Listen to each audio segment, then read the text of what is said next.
Hey everyone, welcome to this explainer. So we're going to unpack a massive shift happening right in our own backyards. I mean, we've all seen the dramatic headlines about the death of the mall, right? Well, today we're actually going to look at the hard data to show you that what we're really witnessing isn't a death at all. It's a fascinating evolution. And the absolute driving force behind the whole shebang? It's Gen Z, a brand new generation of shoppers demanding a totally different kind of physical space. Let's get into it. Okay, first things first, let's challenge an assumption you've probably heard a million times lately. Are shopping malls actually dead? Look, it's super easy to drive past a boarded-up anchor store and just assume the whole retail model is busted. But the truth is, the retail landscape isn't dying, it's mutating. It's basically shedding an old skin that just doesn't work for modern consumers anymore to make way for something completely different. Here's a quick look at the roadmap for our explainer today. We're going to start with the zombie mall era, figure out exactly what Gen Z wants, look at the experiential retail pivot, dive into a real-world case study with the Promenade Mall, and finally wrap up with how we're building complete communities. All right, moving right along to Section 1, the zombie mall era. I want you to think back to around 2020. Our sources paint this incredibly vivid and honestly kind of depressing picture of what was happening to traditional department store anchored malls. Consumer habits were already shifting, right? And then the pandemic hit and acted like throwing gasoline on a fire.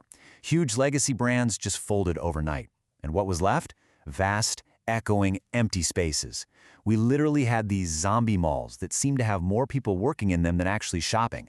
You'd walk in and see closed steel grates, maybe a single lonely pharmacy, and these massive food courts basically taken over by seniors using the empty hallways for their morning walks. The old model was completely broken.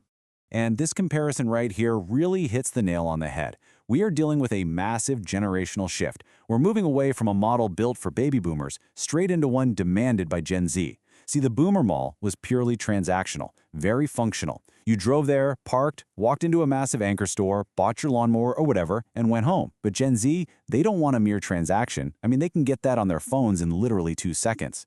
They require a space that is experiential, rooted in the community, and totally digitally seamless. If a place is just a box to buy a shirt, yeah, they're simply not going to go.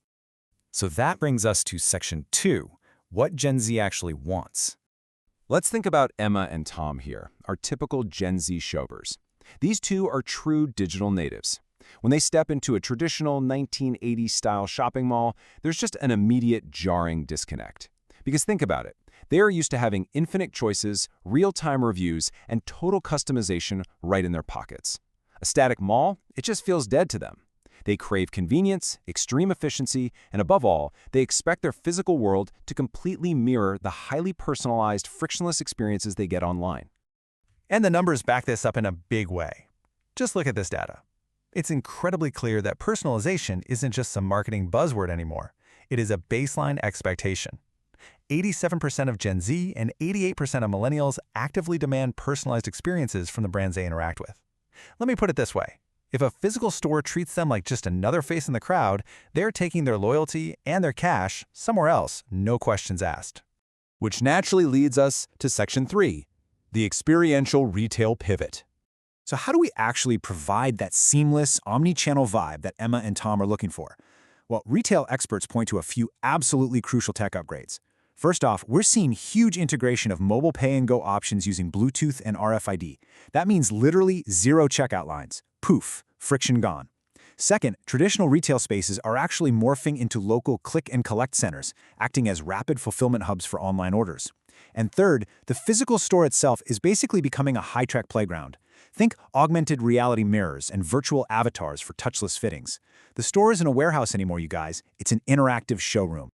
I absolutely love this quote from Craig Patterson at Retail Insider because it perfectly summarizes the new retail mandate. He says, customers now favor experience over purchases, and that's exactly it. You have to give people a memorable, engaging reason to leave the comfort of their couch.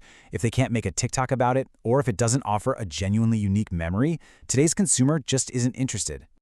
Okay, let's look at how this plays out in the real world in Section 4, our case study on the Promenade Mall. Tracking the timeline here, we get to see the entire life cycle of a mall. Promenade opened up back in 1986 as your classic first-generation mega mall. Fast forward to 2017 and it gets scooped up by new owners with a totally fresh vision.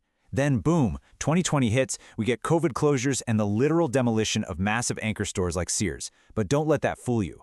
Look at 2024 and 2026. This isn't a timeline of a death, it's a timeline of a rebirth. They're opening massive condo towers and rolling out entirely new phases of mixed-use spaces. And here is the visual proof of that experiential pivot we were just talking about. Right where a giant, boring department store used to sit, the Promenade is integrating these wildly dynamic entertainment concepts. Check this out.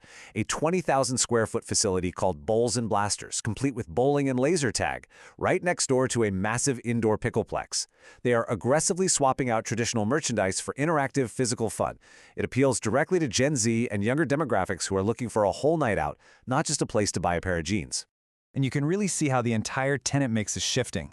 General retail is shrinking down to make room for lifestyle, dining, and health experiences.